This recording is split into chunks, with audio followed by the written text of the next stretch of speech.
What's going on, everyone? Let's talk about the Los Angeles Clippers. Now, personally, I think the Los Angeles Clippers, on paper, are the best team in the league. The problem is they just seem to always underperform. Now, when Kawhi Leonard and Paul George came to the Clippers, it was title aspirations immediately. It was like, wow, this team is really scary. You got two guys that are, in many ways, the same player, that those monsters on the defensive end, guys that could get you, 25 to 30 every single night.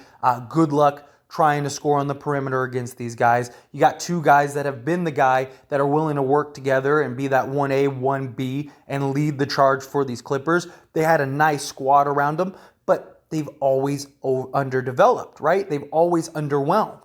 Every year is the Clippers year, right? Every year we hear for the last 10 years, the Lob City. And then now this Clippers team, it's like, oh, this year is the year for the Clippers. And yet they're a second round exit year after year after year. They've been to one Western Conference Finals with the great teams that they have had. I mean, the Lob City Clippers, they were the best team for 3 or 4 years before, the Warriors really came into their own and stuff like that. And they just could not get over the hump, blowing 3-1 leads. And then you see this Clippers team, and it's like, man, this team is going to be great. And then they're in the bubble, and they're up 3-1. They blow the lead. And it's like, it's the Clippers all over again. But this year, they have a team that is just, it's insane to me. I mean, look at this roster. Seriously. You have John Wall, Norman Powell, Paul George, Kawhi Leonard, and Ivica Zubac as your starting five. That is arguably the best starting five in the entire league. You got shooting, you got scoring, you got defense, you got, a slashing threat, shooting threats, you got a solid low post, you got a little bit of everything. There are a lot of questions with John Wall. How is he going to fit? What type of player are you going to get? We haven't really seen him play too much over the last several years, and injuries, and is he going to be able to stay healthy and stuff? But this team looks like a team that is ready to win an NBA championship. And if you go even further, I mean, you got Reggie Jackson, who's been great for them as their backup point guard. You got Luke Kennard, Amir Coffey. You got Terrence Mann, Marcus Morris, Robert Covington, Nicholas Batum, and then Isaiah Hartenstein, which all of these guys, for the most part, could all be rotation or starting level players on almost every team in the league. Seriously, I mean, Marcus Morris is a guy that could get you 20 a night. Robert Covington has been that 3-and-D guy that has been very solid. Same thing with Nicholas Batum. You have Luke Kennard, who has been really solid for this Clippers team. A great three-point shooter, a great threat. Reggie Jackson really came into his own and was this I don't want to say star, but I mean, he was playing to that level during certain stretches. And just completely taking over games and fourth quarters and stuff. And the Clippers team last season really had the odds stacked against them and were just still really good and really fun to watch. And they have a great coach in Ty Lue, great owner and Steve Ballmer, who wants nothing more but to win.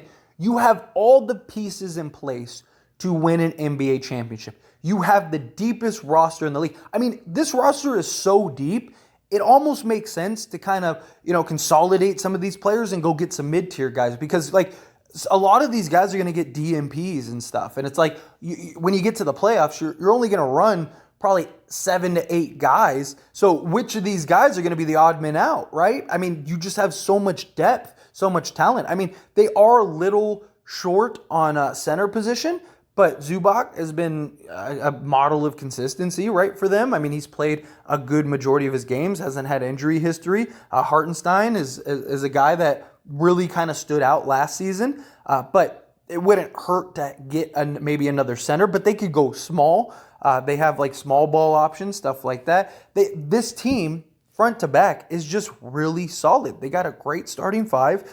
They look like a team that you're like, that team is going to be the best team in the league. That team is going to win a championship this year. But it's the Clippers. And as great as I think their team is, it's that whole, I can't believe in you until you prove to me I should. It's like every year the Clippers look like a team that is going to win a championship. And a lot of like the media and stuff picked them to come out the West and win a championship. And it's like they just can't seem to put it together. A lot of that has to do with Paul George and Kawhi Leonard's health. They cannot stay healthy. They cannot stay on the court. And it hurts when your two stars and the whole reason they are a contender, they're not on the court.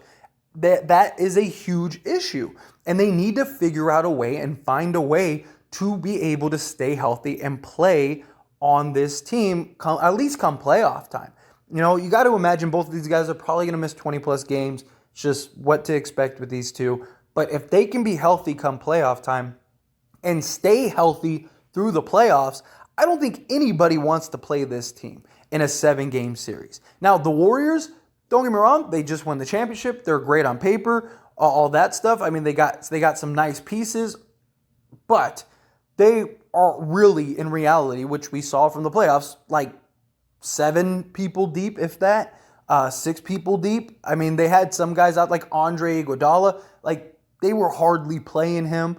It was pretty much the same guys that were out there all the time. Kuminga, they didn't have Wiseman, but Kuminga was not really playing very much. You had Moses Moody not playing very much. They have like their core 6 to 7 guys that they play, where the Clippers, they have literally like 12 that they could play night in and night out. They are just, I mean, you could run a bench 5, and we saw last year, they're pretty close to a playoff team. They would have been a playoff team if it wasn't for the play-in. And so you add Paul George and Kawhi Leonard, this is a championship team.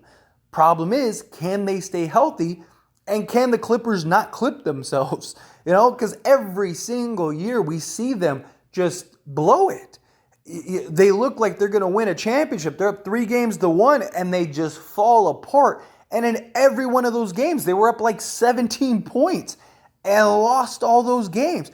That should not happen with the Kawhi Leonard and a Paul George. That should just not be a thing. Maybe one game, okay, I get it. Stuff happens. You know, it's the NBA. Team gets hot. Okay, cool. I can understand that. But 3 straight games? Like, come on. That just shouldn't happen. And there's an issue with these two guys, your 2 stars.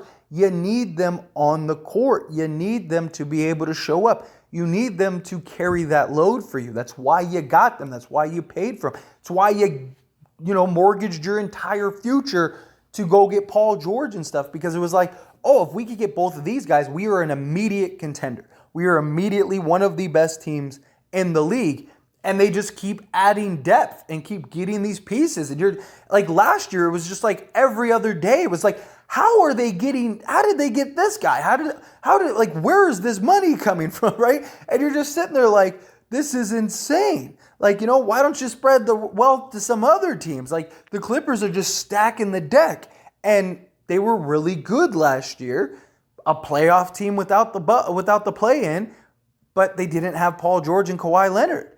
And they end up missing time.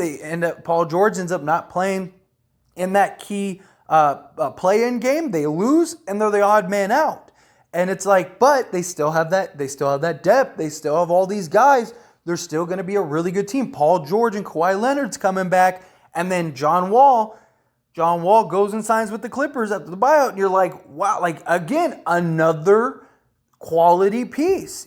How effective is John Wall going to be? How good is he going to be? I mean, of course, that's a question, but it's a high risk, low risk, high reward type move. You don't have to worry. You still have Reggie Jackson. So if John Wall doesn't work out or he gets hurt or anything, you're just running back with Reggie Jackson, who is very solid for them and was closing out games for them and putting up 20 points a night and stuff like that. Like, so you're good there. And if John Wall works, that's great. Like John Wall said, the 3rd best player on the other team has to guard me. And he's a guy that can still be explosive, that could still, add layers to this team that they didn't have, getting to the hoop, being that scoring threat. He's not the greatest shooter in the world, but you have enough around him to be effective to where you don't really need him. I mean, obviously it'd be nice, but it's kind of like icing on the cake. he just allows you to have that slashing threat, that guy that can, drive and kick and get guys open and just, be that engine and that motor for them. And he's the third option, fourth option on this team. Like, that's perfect for him. He doesn't need to be the number one guy. There's not the pressure and all that stuff. But can this Clippers team stay healthy? Can they actually get the job done? Or are they going to fall apart like they do every year? Because like I said, for the last 10 years, we've been hearing the Clippers year is this year, and it just hasn't happened. But as always, I pass the question on to you. Let me know your thoughts and opinions down in the comment section below. What do you think of the Clippers? Do you agree? Do you on paper, they are the best team. Like, they just look amazing. They're deep. They're talented. They have a little bit of everything. Great coaching. Everything you need. They have the perfect recipe and formula for a championship. But they can't stay healthy. They can't seem to put it together. Or do you think that, this is the year that they actually do that? This is the year that they actually put it together and they finally win a championship, or at least make it to the finals.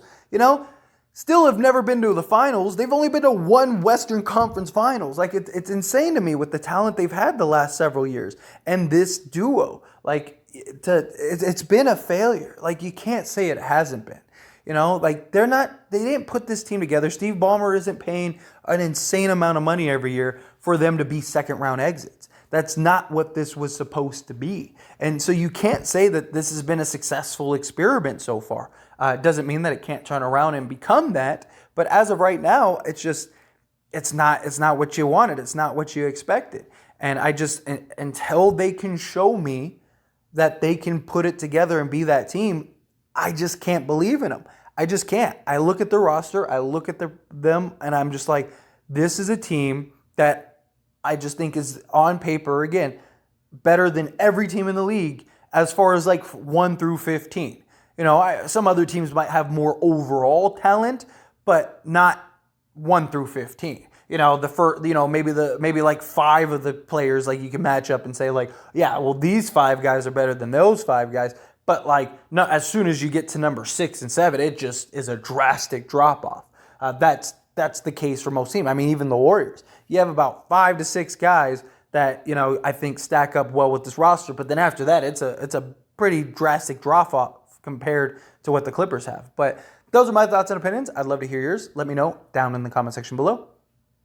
One last little shameless plug is I did start As It Stands Lakers. It is a channel just like this, dedicated to only the Lakers, because the Lakers are my favorite team. And on this channel, As It Stands, I talk about all teams, all sports, stuff like that. We have football season coming up, so I'm definitely looking forward to that as well. And I just wanted to make a dedicated channel to the Lakers to give the ins and outs. Now, all the big stuff, all the big news and stuff, I will still post here on this channel.